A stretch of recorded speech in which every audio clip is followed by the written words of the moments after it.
En otras informaciones que le quiero aquí compartir, la Procuraduría General de Justicia de Sonora está investigando ya oficialmente al ex gobernador de ese estado, Guillermo Padres Elías, por operaciones con recursos de procedencia ilícita y otros delitos que resulten. Aquí se ve una mezcla de dos cosas. Se veía que había para Padres una línea que marcaría que después de terminado su periodo como gobernador sería investigado. Y por otra parte, ni cómo salvarlo, después de muchos de los que fueron sus procedimientos en el gobierno. El anuncio se da al día siguiente de la detención de Luis Arístides López Moreno, quien se identificó ante agentes estatales y de la PGR como veterinario y administrador del rancho Pozo Nuevo, propiedad del exgobernador, en posesión de 3,5 millones de pesos en efectivo, que transportaba en una hielera cuya procedencia ese dinero no pudo explicar. El rancho Pozo Nuevo de Padres, en la zona de Bacanuchi, se conoció por esta presa en donde la familia Padres acaparaba agua de productores del campo y de habitantes a la vera del río Sonora. La estructura fue presuntamente dinamitada para evitar sanciones por violación a la Ley General de Aguas, siendo Padres todavía gobernador. En conferencia de prensa, el procurador de Sonora, Rodolfo Montes de Oca, explicó que Guillermo Padres podría enfrentar más de 22 años de cárcel en caso de que fuera declarado culpable, delito para el que no tendría derecho a fianza y sería entonces, aparte, inhabilitado para ocupar cargos de carácter público.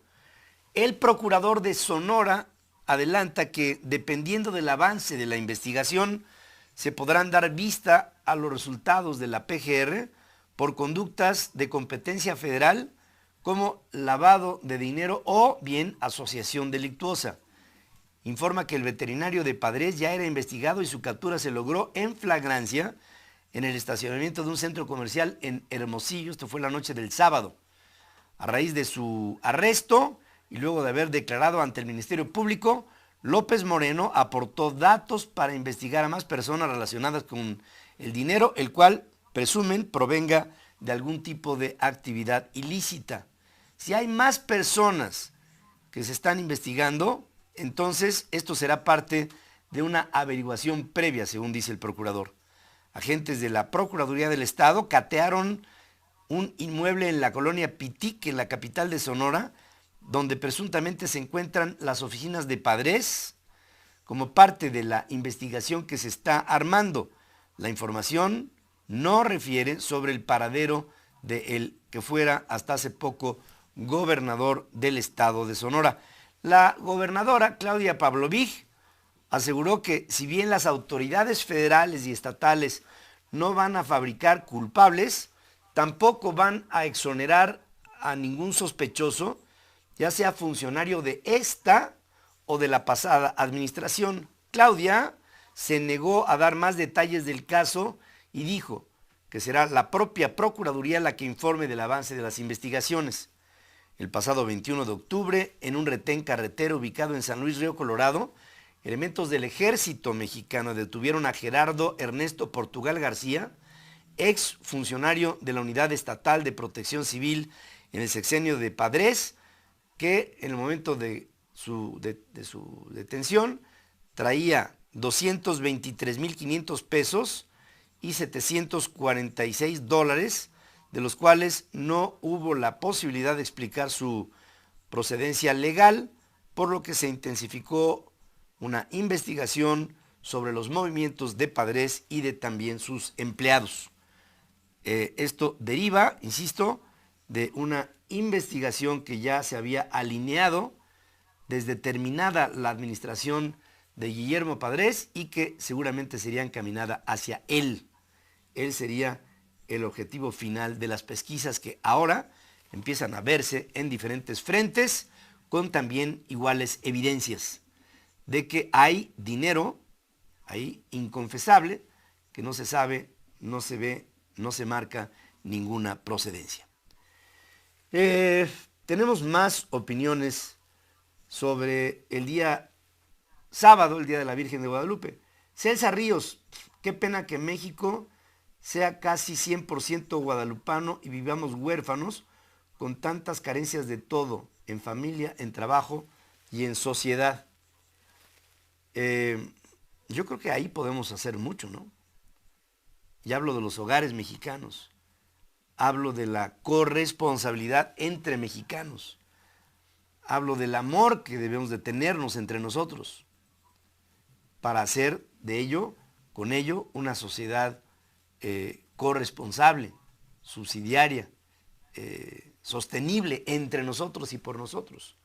Julio Alberto Silva Asensio, la Virgen de Guadalupe, solo es un símbolo de ignorancia y fanatismo. Es lo que dice Julio Alberto Silva Asensio. Ignorancia y fanatismo habla de la Virgen. Luis Ángel Rodríguez, gracias por tu análisis, Pedro. Siempre es importante el respeto a la expresión de creencias sin caer en agresiones. Jessica Fernández, el primer mandamiento dice: amarás a Dios sobre todas las cosas, no a santos ni a vírgenes, que es un principio también de la religión. Se supone que por encima de todo está, la idea es que está Dios y no marcadamente ningún otro, digamos, sustituto de una creencia. Marco Mejorada, hay una línea muy delgada que se llama fanatismo entre el querer imponer un credo y tratar de disuadirlo. Los dos extremos son malos. Tolerancia es la palabra clave para aprender a convivir. Telma Cervantes, debemos respetar todas las ideologías y creencias. El que cae en intolerancia y falta de respeto no se respeta a sí mismo.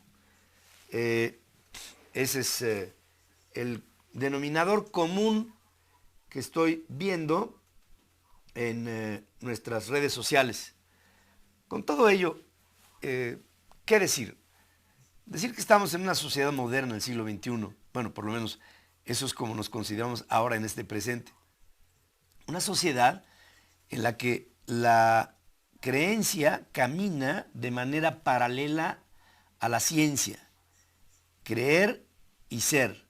Y todo esto, el creer, también debe resultar creíble.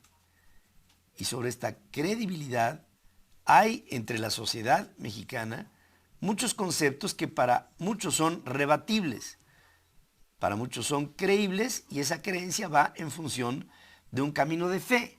La fe es una característica propia del hombre. Hay principios que se tasan por la dosis de fe que tienen. Hay formas que han movido a nuestro país, incluso hasta periodos de confrontación por la defensa de la fe o la ofensa que la fe hubiera causado a algunos regímenes. Ha habido persecución por la fe. Ha habido atrocidades que se han hecho en nombre de Dios en la historia del hombre, en la historia del mundo.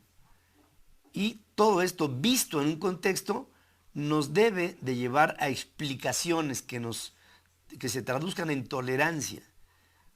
Y siento que esa es una palabra clave. Fue una palabra clave y lo seguirá siendo siempre. El tolerar lo que yo no soy, pero otro sí es la base de la convivencia humana. Y en ello creo debe haber un respeto.